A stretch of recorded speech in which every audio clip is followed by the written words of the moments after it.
ये कहानी है लक्ष्मी की, जो सेठ बलदेव सहानी के घर की लक्ष्मी थी। लक्ष्मी के 3 भाई थे, जो गांव के साहूकार थे। तीनों के तीनों हट्टे कट्टे और तंदुरुस्त थे, और लक्ष्मी अपने तीनों भाइयों की जान थी। जब लक्ष्मी 18 वर्ष की हुई, तो सेठ जी ने लक्ष्मी के विवाह के लिए घर में पंडित जी को बुलाया। यजमान, बिटिया की कुंडली जिस युवक से मिल रही है, वो एक बहुत ही साधारण परिवार का है। अरे उससे क्या फर्क पड़ता है, हम तो अपनी बेटी को अपने घर ही रखने वाले हैं। हमें तो घर जमाई चाहिए। लेकिन यजमान, मुझे नहीं लगता कि ऐसा कुछ संभव है। ये युवक घर जमाई नहीं बनेगा। तभी सेठ जी की बेटी सेठ जी के पास आई और उनके कानों में कुछ फुसफुसाई। उसकी बातें सुनकर सेठ जी के चेहरे पर मुस्कान आ गई। ठीक है पंडित जी, आप शादी की बात आगे बढ़ाइए। और फिर कुछ महीनों में लक्ष्मी की शादी एक बहुत ही साधारण युवक विमल से हुई। शुरू में दोनों की अच्छी बन रही थी, और विमल की माँ सरिता भी बहुत खुश थी। एक दिन सोते वक्त लक्ष्मी ने विमल से बात की। ना इस घर में ढंग का सोफा है, ना गद्देदार पलंग, और ना ही टीवी। ए जी, आप मेरे साथ मेरे पापा के घर चलिए ना, वहाँ सब कुछ है। नहीं लक्ष्मी, अब यही तुम्हारा घर है। तुम्हें इसी घर में रहने की आदत डालनी होगी। उस दिन के बाद लक्ष्मी हर छोटी छोटी बातों पे विमल से झगड़ा किया करती। उनके बीच बात इतनी बिगड़ गई कि अब लक्ष्मी कभी बेलन तो कभी बर्तन फेंक फेंक कर विमल को मारती। विमल बेटा, ये क्या है? तुम दोनों ऐसे लड़ क्यों रहे हो? माँ, ये रट लगाए बैठी है कि मैं भी इसके साथ इसके बाप के घर में जाकर रहूं, घर जमाई बनकर। भला मैं ये कैसे कर सकता हूँ? और इसीलिए हमारी रोज अनबन होती है। एक काम कर, तू उसे अच्छे से समझा कि अब यही उसका घर है। अगले दिन फिर से लक्ष्मी विमल को अपने घर चलने के लिए जोर डालने लगी। आप मेरे साथ मेरे घर चलिए। आपको यहाँ गरीबों की तरह जीने की कोई जरूरत नहीं है। मेरे पापा के पास सब कुछ है। मैंने तुम्हें कितनी बार बोला है, मैं घर जमाई नहीं बनना चाहता हूँ। अगर आप खुद से मेरे साथ नहीं चलोगे, तो मैं मेरे भाइयों से बोलकर आपको जबरदस्ती यहाँ से उठवा लूंगी। बहू की ये बात सुनकर सरिता को अपने बेटे की चिंता सताने लगी। इसके तीनों भाई तो इतने शक्तिशाली है, मेरे बेटे का क्या हाल होगा? ये मैंने क्या कर दिया? इससे अच्छा तो किसी गरीब की बेटी ब्याह लाती, कम से कम कोई आफत तो नहीं आती। अब सिर्फ बाबा जी ही मेरी मदद कर सकते हैं। सरिता बहुत दूर एक बाबा जी के पास गई और उन्हें अपनी पूरी दुख भरी दास्तान बताई। अब आप ही बताइए बाबा जी, मैं अपने बेटे को बचाने के लिए क्या कर सकती हूँ? ये ताकतवर इंसान ऐसे ही होते हैं, हमेशा निर्बलों को दबाना चाहते हैं। अब सिर्फ गुफा में रहने वाली डायन ही तुम्हारी मदद कर सकती है। सिर्फ वही तुम्हें ताकतवर बना सकती है, जिससे तुम अपने बेटे को बचा सकती हो। बाबा जी, मुझे ये डायन कहाँ मिलेगी? वो उत्तरी दिशा में मिलेगी, लेकिन उससे मिलने से तुम्हारे प्राण भी संकट में आ सकते हैं। अपने बेटी की जान बचाने के लिए मैं कुछ भी कर सकती हूँ। सरिता उत्तरी दिशा में निकल पड़ी और गुफा तक पहुंचते पहुंचते उसे रात हो गई।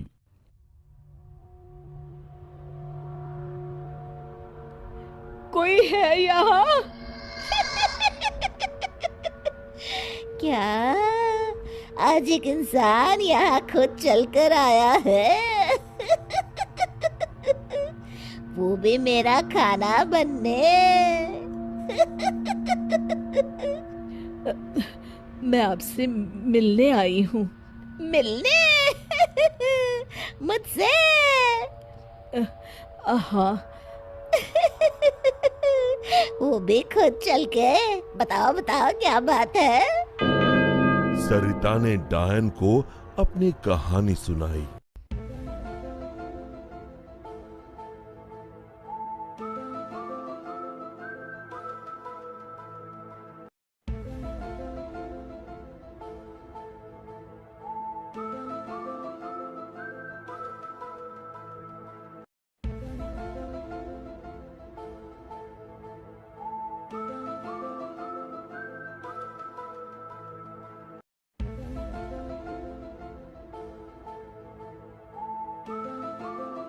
उपाय तो है लेकिन बहुत कठिन है।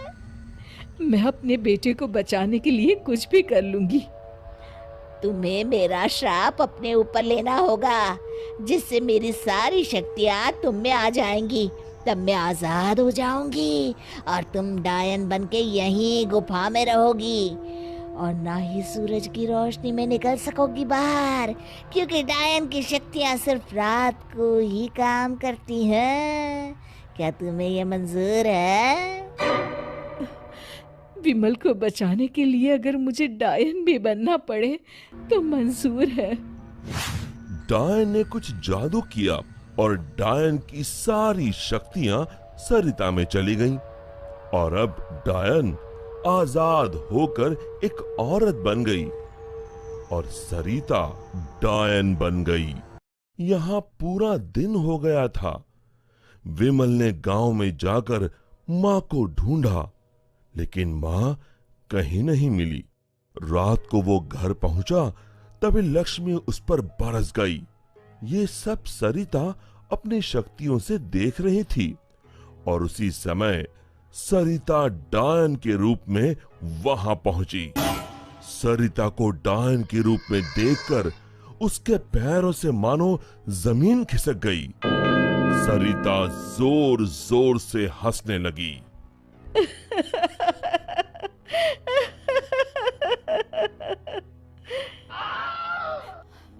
तू जलाल तू आई बला को टाल तू, हाल तू जलाल तू आई बला को टाल तू, हाल तू जलाल तू आई बला को टाल तू, हाल तू जलाल तू आई बला को टाल तू, हाल तू जलाल तू आई बला को टाल तू।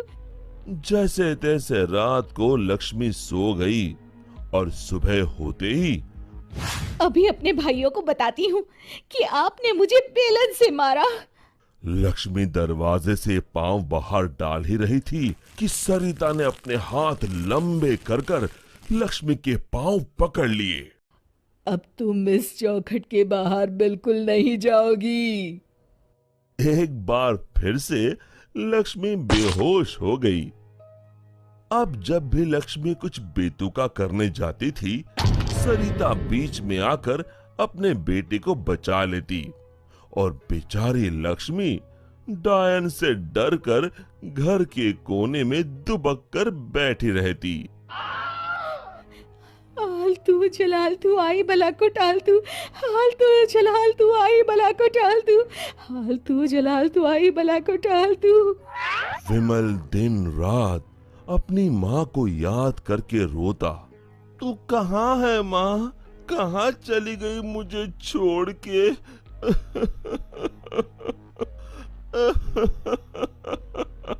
बेटा विमल, मैं यही हूँ तेरे पास, लेकिन इस डायन के रूप में। ये सब सुन विमल बहुत डर जाता है। डर मत बेटा, बस मुझसे तेरा दुख नहीं देखा जा रहा था, इसलिए मुझे ये सब करना पड़ा। ये सब पीछे खड़ी लक्ष्मी सुन रही थी। तभी सरिता ने उसे अपनी शक्तियों से दीवार पर लटका दिया। जा रही हूँ, मगर एक बात समझ ले, मेरे बेटे को परेशान करने की भी तूने या तेरे घर वालों ने सोची तो मैं यहाँ फिर आ जाऊंगी। जी माँ जी। तभी तो कहते हैं, माँ से बढ़कर दुनिया में कुछ नहीं। माँ एक वरदान है जो अपने बच्चों के लिए कुछ भी कर सकती है। दोस्तों, हमें उम्मीद है कि आपको हमारी ये कहानी पसंद आई होगी। कृपया हमारे चैनल को सब्सक्राइब करें और सभी अपडेट्स के लिए बेल आइकन जरूर दबाएं। और हाँ, वीडियो लाइक और शेयर करना मत भूलिएगा।